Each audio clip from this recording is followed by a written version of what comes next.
On the surface, sailing is a sport that embodies strength, status, and determination. But the story that lies beneath the surface is the gender discrimination faced by women, which has been ingrained in sailing culture since the birth of the sport in the 17th century.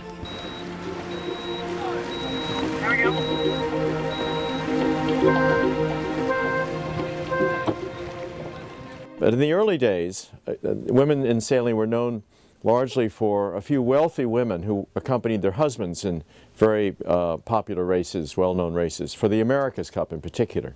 And there are two women, a woman called Hope Island, who sailed with her husband Oliver Island in an America's Cup defender built by the Harrisoff Yard around 1900. She sailed with her husband in a couple of those.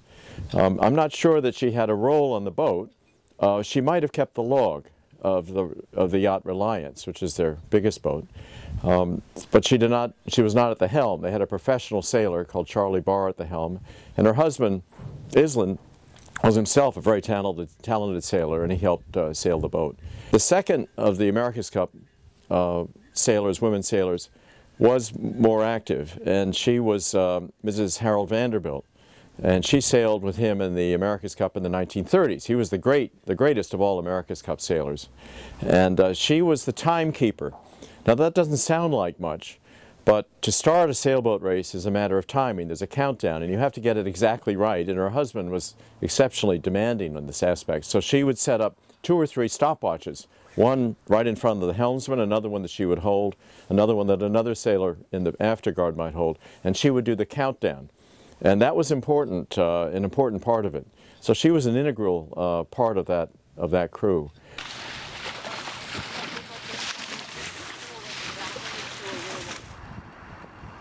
Her role on those great J-class yachts was to be, number one, the timekeeper.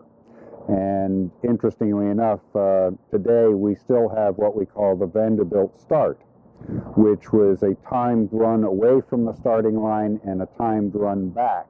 So the timekeeper was instrumental to tell the helmsman how much time to go, and the tactician would be listening to this and helping the helmsman make the decision to speed up or slow down. Otherwise, very similar to much of women's history, women athletes were pushed off to the side a little bit, no matter how competitive they were. I do think the old boys club locker room mentality that takes hold on some boats is a turnoff for some women, and I don't blame them for not getting on the bigger boats. In World War II, the America's Cup moved from these mammoth 130-foot boats like Ranger down to 60-foot, 70-foot boats called 12 meters. Still very physically demanding. And there were no women on the boats until the 1990s, when they moved up to another slightly larger boat called the ACC class. And it's taken a period of time for that, and even today, there still is a premium placed on physical strength, and like a lot of other things, we find that it's really hard for them to break into the regular crew rotation because of that. Can you help me like 3 times? Once a little slippery. Then in 1995, at the next America's Cup in San Diego, Bill Koch surprised everybody by producing a boat that was to be sailed only by women. The entire crew was women.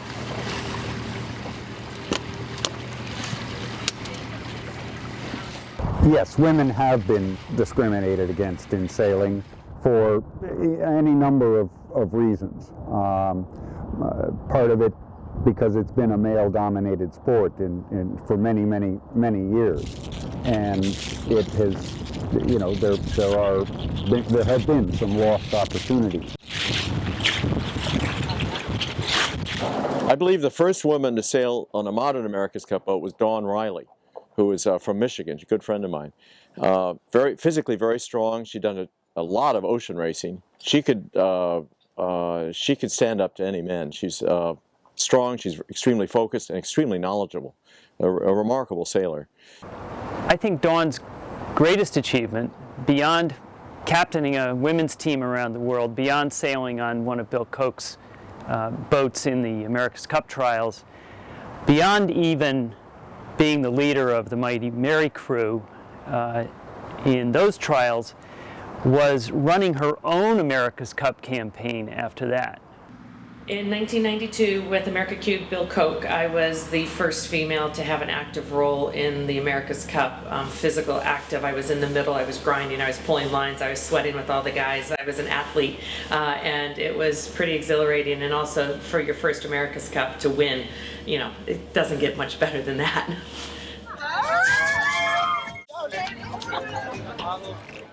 Being the only female, it was double-sided. The first thing is that it was harder because nobody had done it before, and there definitely was a fight, and there definitely was, you know, you had to punch your way into the team, but once you're on the team, you're a part of the team, and that was what was so special as an individual, as an athlete, as a sailor.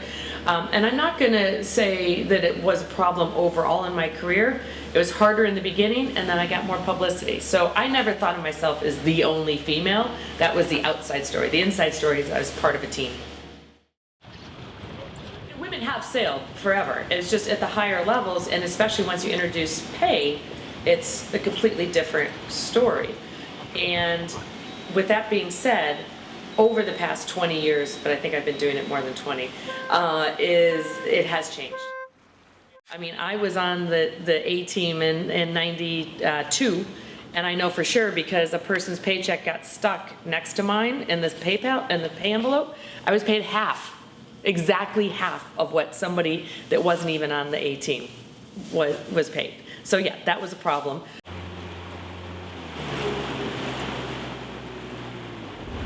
I'm Amanda Callahan. I'm the head sailing coach and waterfront coordinator at Roger Williams University. This is my 9th year here.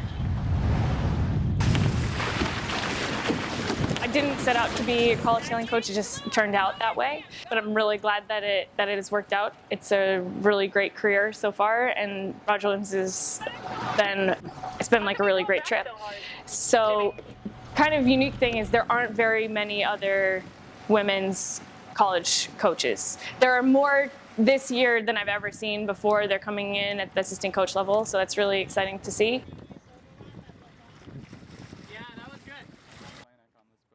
One of the things that we see here at Oak Cliff is the coaching and the different avenues that we talked about, the community sailing versus the yacht club versus the family, has given more pathways. And then once you get to the level, there are people and places like Oak Cliff where you can come and learn to take the next step. It's not just okay, I finished school, I need to get a job.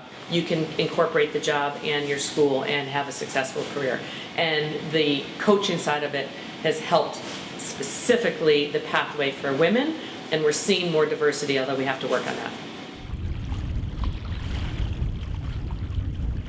I love team racing, and went on to do that as a crew for, like I said, lots of years after college. But I felt like I never got a shot to do it as an undergrad, as a skipper, because I was a girl.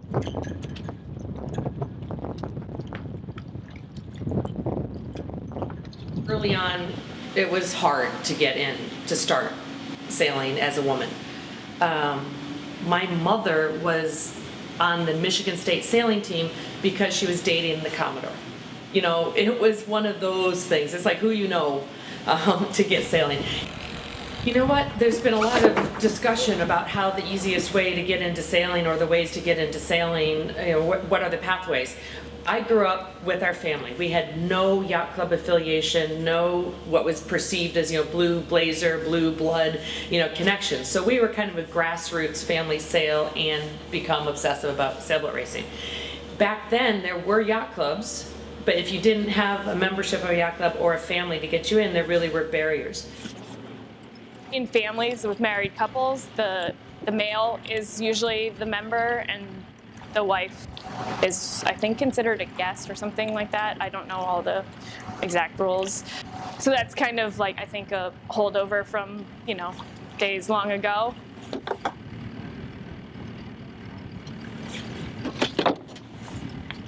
people would walk up to buy a subscription to a magazine, and the woman would do all the talking, and then she would put her husband's name down on the subscription form. There's just this sense that it's the man's boat, it's the man's sport. So I don't really know. It's changing quite a bit, and we have some really outstanding women now who are role models in our sport. Skippers of America's Cup teams, single-handed around the world sailors, Olympians. So they're everywhere now, but not in the same numbers as men. I guess it's just changing slowly. In about the mid-90s, that just changed completely with community sailing, and actually one of my America's Cup syndicates, America True, we just blew the doors off and started up, 15, 20 new avenues for anybody to get into the sport. How about this? We'll go 10 and 9 versus 8 and 6. You guys will be up first. Yeah, is that one upwind? I feel there's a lot of... There just weren't as many opportunities for women to get involved. So I just created my own team race for women after I graduated college. It's called Chicks Only. It's still going on today, like however many, a lot of years later. And I think it was only when Dawn Riley really stepped in and got involved with America True, and then with Bill Koch's program, the America Cubed campaigns, and then with the all women's team with Mighty Mary. I think that was when women really started to establish themselves in that realm. So, we've had women leading the way and leading the charge as far as those types of events go. But now you're seeing more and more women sailing on an Olympic level. You're seeing women in the Volvo Ocean Race and doing some pretty extraordinary things offshore. At first, when he said I want to do an all-women's team, I thought he was nuts. And then somebody said, excuse me, you're not that special. There have to be other women out there. It's like, oh yeah, you're right. Okay. So then I changed pretty quickly. Like, we're talking the length of one dinner conversation. I changed pretty quickly into, okay, let's figure out how we're gonna make this happen. Mighty Mary team was competing when I was doing a lot of my junior sailing, and they were a really big inspiration for myself and some of the other girls that I was competing with at the time. They had, it was the first time I was ever introduced to the Rosie the Riveter poster, because they sort of like readapted that for them, and they all wore sunflowers, and of course, like, me and my cohort of friends all wore sunflowers in our hair while we were racing during the summer leading up to the America's Cup. We thought it was really an amazing thing, and we liked reading about have them out there while we were growing up sailing. In the America's Cup, in the very early days when the Vanderbilts and so on were racing J-boats, there were women that actually sailed on those America's Cup boats. And then there seemed to be a gap for, I don't know, probably close to 30 years or so before women got back involved and had a presence in the America's Cup. And I think some of that was due to the nature of sailing at the time, a lot of, again, male-dominated keelboat sailing, and there weren't very many opportunities for women even walking the dock. Don't remember back to the days when Women's Sports Foundation started, where women in the 70s were only allowed to play basketball half court because they thought that they would faint if they went full court. They weren't allowed to race in the Boston Marathon. So you could almost circle back and say people like Billie Jean King, who started the Women's Sports Foundation, helped women in sailing. They helped women all the way along. So I think what happened is it took another 20 years for women to be seen as potential athletes that maybe could sail in mixed teams, and that's where you started to see the integration in the late 80s and 90s. Are the opportunities exactly the same for men and women and girls and boys here in the United States? I would say that it's more equal than it was, but it's not quite there yet. There are far more opportunities for girls, coming up through the ranks from opti sailing all the way up and through college sailing. I still think we see a little bit of a gap because a lot of women after college sailing get involved in careers or raising families, so sometimes there's a gap there before they come back into the sport.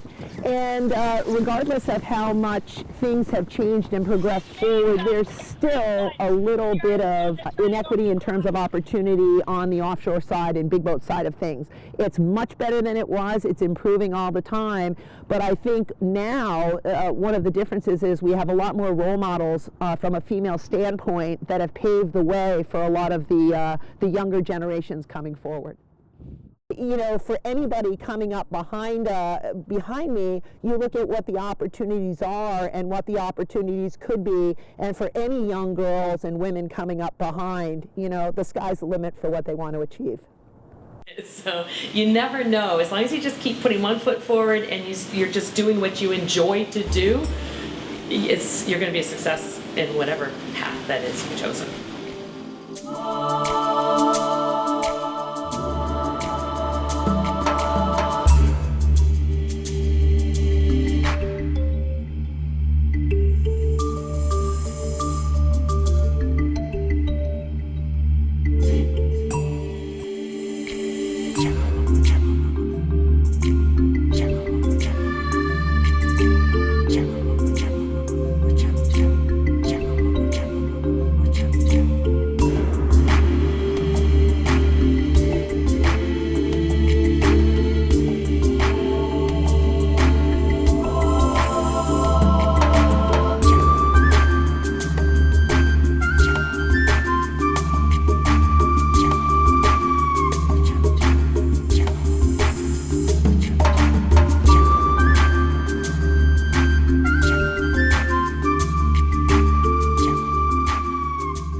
In France, it's rabbits. In Italy, it's frogs or anything green. In America, allegedly, women on board are bad luck. It's just superstition that's crazy. That had nothing to do with it.